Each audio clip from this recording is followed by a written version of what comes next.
Urwa says that he submitted to Hazrat Aisha radiyallahu anha, I think that there is no harm if I do not march between Safa and Marwa.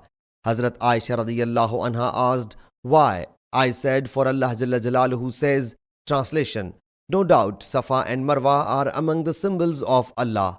Then whoso makes pilgrimage to this house or performs Umrah, there is no harm for that he may go round both.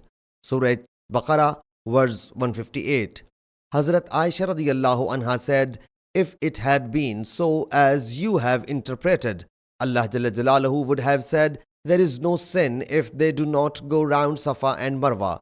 In fact, this verse was revealed about some people of the helpers who would wear ihram for manat in pre-Islamic period of ignorance and would not consider the march between Safa and Marwa lawful. When they went along with the Prophet ﷺ to perform Hajj, they mentioned it to the Prophet ﷺ. Allah Jalla Jalaluhu whereupon revealed this verse. So by my soul, whosoever does not march between Safa and Marwa, Allah Jalla Jalaluhu will not complete his Hajj. Sahih Muslim Hadees number 3069.